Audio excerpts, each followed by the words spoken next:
Hello दोस्तों, law with advocate Kavita channel पर आप सभी का प्यारा सा वेलकम। तो फ्रेंड्स, फटाफट से तैयार हो जाइए, ज्वाइन कर लीजिए मुझे सीपीसी की जर्नी में।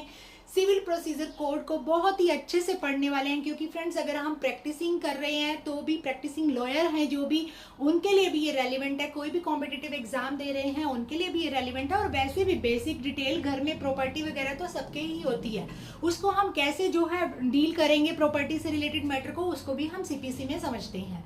तो विदाउट टाइम वेस्ट किए फटाफट से आइए। देखिए, CPC civil procedure code, first of all हम समझेंगे हिस्ट्री, जो कि बोरिंग भी होती है और कहीं ना कहीं रेलिवेंट भी होती है, क्योंकि थोड़ी बहुत बेसिक डिटेल जो भी हम पढ़ रहे हैं, कहाँ से आई, क्यों आई, ये तो हमें पता ही होना चाहिए। है तो बोरिंग, लेकिन बहुत इंटरेस्टिंग तरीके से वन लाइनर फॉर्म में पढ़ेंगे।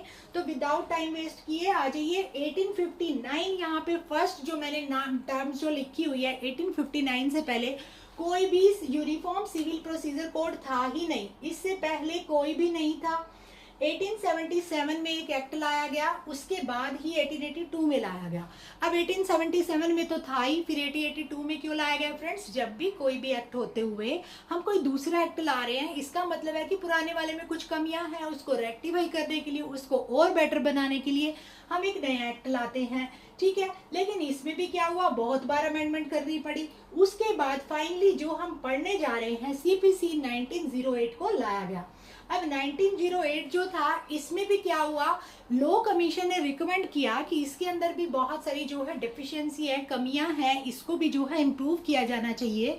उसको इम्प्रूव करने के लिए 1908 यानी 1908 के बाद फिर 1976 में अमेंडमेंट की गई इस एक्ट के अंदर। इन सब के बाद 1976 में वेरियस अमेंडमेंट की गई।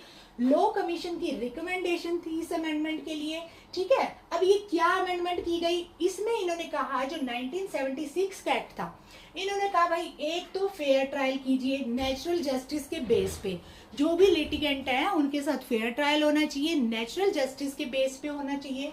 दूसरी बात इन्होंने कही कि सिविल सूट जो है डिस्पोज हो जाना चाहिए एक्सपीडिशली, मतलब जल्दी से जो है सिविल सूट डिस्पोज होना चाहिए ताकि जस्टिस डिले ना हो, ठीक है। तीसरा इन्होंने कहा कि प्रोसीजर जो है शुड बी सिंपल होना चाहिए to the poorer section of the society. भाई प्रोसीजर ऐसा होना चाहिए जो गरीब सोसाइटी के लोग हैं उनको भी समझ में आना चाहिए, ठीक है। तो ये इसमें था 1976 की अमेंडमेंट में ये पॉइंट्स बताए गए। शांति इनको तब भी नहीं आई। 1999 में 2002 में फिर से अमेंडमेंट की गई। फ्रेंड्स, अमेंडमेंट जरूरी भी होता है, क्योंकि जैसे जैसे जो है सोसाइटल चेंज आते हैं ना, उस अकॉर्डिंग जो है सर्कमस्टेंसेस भी चेंज हो जाते हैं। अगर लॉ सिमिलर रहेंगे तो फिर आने वाले टाइम में जो है हम कैसे उन चीजों को डील करेंगे जो न्यू आएंगी हमारे सामने, ठीक है। तो 1999 में और 2002 में भी अमेंडमेंट हुई। इसमें इन्होंने कहा भाई एक तो टाइम लिमिट फिक्स करो, सम्मन इशू करना है किसी को, या फिर यहाँ पे का रिटर्न स्टेटमेंट फाइल करनी है, या आपको टाइम दे दिया भाई आपकी अगर प्लीडिंग में कोई भी सूट में कोई भी मिस्टेक है आप उसको अमेंड कर सकते हो। लेकिन ये नहीं कि केस चला जा रहा है और आप अपने अभी अमेंडमेंट की नहीं, आपने सोचा हम कर लेंगे। तो टाइम लिमिट फिक्स कीजिए। तीन चीजों का बता, सम्मन इशू करने के लिए, प्लीडिंग अमेंडमेंट के लिए, रिटर्न स्टेटमेंट फाइल करने के लिए। दूसरा इन्होंने कहा कि आर्बिट्रेटर कंसाइलेशन का भी प्रोविजन लाया जाए। अब कई बार ऐसा होता है ना फ्रेंड्स, मैटर इतना सीरियस नहीं होता, कोर्ट के बाहर जो आर्बिट्रेशन होते हैं या कंसाइलेशन होते हैं, जो नेगोशिएट कर देते हैं मैटर को, दोनों पार्टीज को बिठा के समझौता समझा के, ठीक है, कर देते हैं। तो उन्होंने कहा ये प्रोविजन भी लाए जाए, अगर जरूरत पड़ी तो हम इनका भी यूज कर पाए, ताकि कोर्ट पे जो बर्डन है वो कम पड़े। तीसरी बात इन्होंने कही, adjournment, submission, oral and written statement, यानी जो एडजर्नमेंट होती है, जैसे हमने कहा कि हमें ओरल स्टेटमेंट फाइल करनी है, रिटन स्टेटमेंट फाइल करनी है, आज नहीं कल कर देंगे, कल नहीं परसों कर देंगे, तो वो एडजर्नमेंट यानी जब स्थगित किया जा रहा है उसकी भी एक लिमिट हो। भाई 2 बार आप जो है आपको टाइम मिल सकता है, 2 बार, एक बार आपने फाइल नहीं की तो दूसरी बार आप कर देंगे, तो वो एक टाइम पीरियड होना चाहिए, वो फिक्स होनी चाहिए एडजर्नमेंट भी, ये नहीं कि अननेसेसरी जो है मनमाने तरीके से चलो। उसके बाद कह रहा है, अगर degree not drawn up, degree अगर तैयार नहीं हुई है, यहाँ पर डिग्री अगर ड्रॉन अप नहीं हुई है तो भी आपके पास अपील का प्रोविजन है। आप जो जजमेंट आई है उसके अगेंस्ट आप अपील फाइल कर पाए, भले ही डिग्री रेडी हुई है या नहीं। तीसरा इन्होंने कहा समरी ट्रायल से रिलेटेड भी प्रोविजन को जो है एनहेंस किया। चौथा इन्होंने कहा यहाँ पर वीकर सेक्शन सोसाइटी को भी ध्यान में रखा जाए। जो भी यहाँ पर फैसिलिटी दी जा रही है कोर्ट में, वो उन वीकर सेक्शन को ध्यान में रखते हुए कि उन्हें भी किसी चीज के लिए सफर ना होना पड़े। ये थी थोड़ी सी हिस्ट्री, इंटरेस्टिंग थी। लेकिन अब समझिए सीपीसी क्या है। सीपीसी एक प्रोसीजर, देखो नाम जब हम पढ़ते हैं सिविल प्रोसीजर कोड तो पता चलता है भाई इसके अंदर प्रोसीजर दे रखा है, किस चीज का है वो भी हम समझेंगे। सबसे पहले समझिए दो तरह के लॉ होते हैं, एक होता है सब्सटेंटिव, दूसरा होता है प्रोसीजर लॉ। जो सब्सटेंटिव लॉ होता है ना, वो डिसाइड करता है कि जो भी पार्टी है उसका राइट और लाइबिलिटी क्या बनेगी। कौन डिसाइड करता है? Substantive law. सब्सटेंटिव लॉ हमें बताता है कि जो भी पार्टी है उसका राइट या लाइबिलिटी क्या बनेगी, लेकिन उस राइट और लाइबिलिटी को एनफोर्स करने के लिए हमें किसको फॉलो करना पड़ता है? प्रोसीजर लॉ को।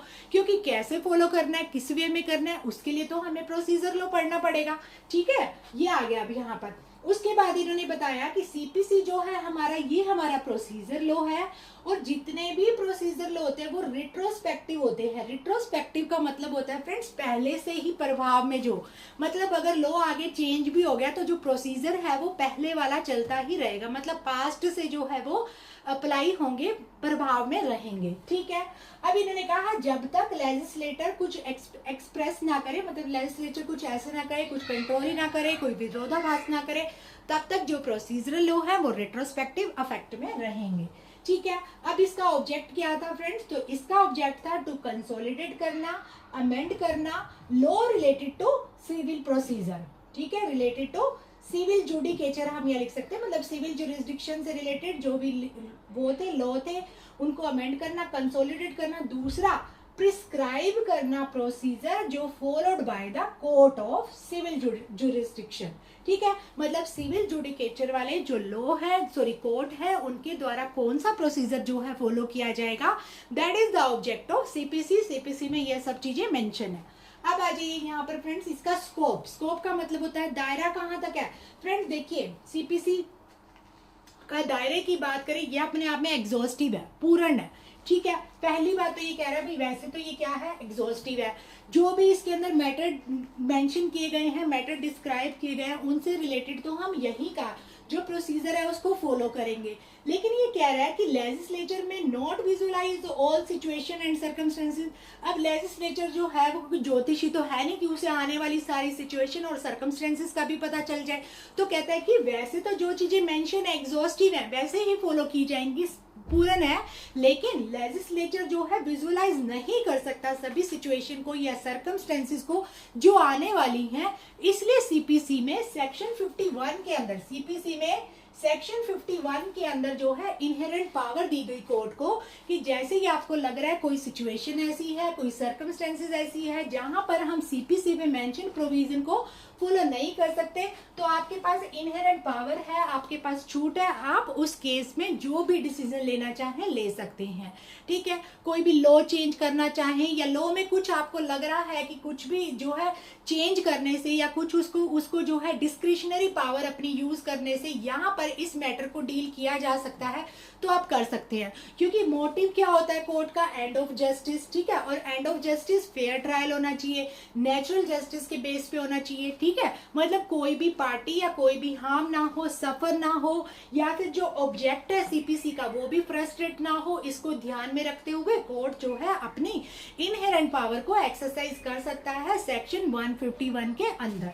साथ ही साथ यहाँ पर फ्रेंड्स दो केस लो मैं आप सबके लिए लाई हूँ, क्योंकि देखो इसको हम हमेशा छोड़ देते हैं, हम कंसेप्ट तो पढ़ लेते हैं, केस लो नहीं पढ़ते, इन पे कमांड बन ही नहीं पाती। बहुत सारे ऐसे स्टूडेंट्स होते हैं टॉप कर लेते हैं थ्योरी में, जो प्री एग्जाम होता है, मेन एग्जाम होता है, कहीं ना कहीं केस की वजह से मार्क आ जाते हैं। तो हम पूरी कोशिश करेंगे हर एक क्लास में उन प्रोविजन से रिलेटेड केस लो को जरूर पढ़ें। आप चाहें तो केस लो की अलग नोटबुक बना सकते हैं, अदरवाइज मेरा जो सजेशन यही है जहां पे ये नोट्स लिखे वही केस लो लिखे, क्योंकि अलग नोटबुक कभी भी पढ़ने का हमें टाइम नहीं मिलता।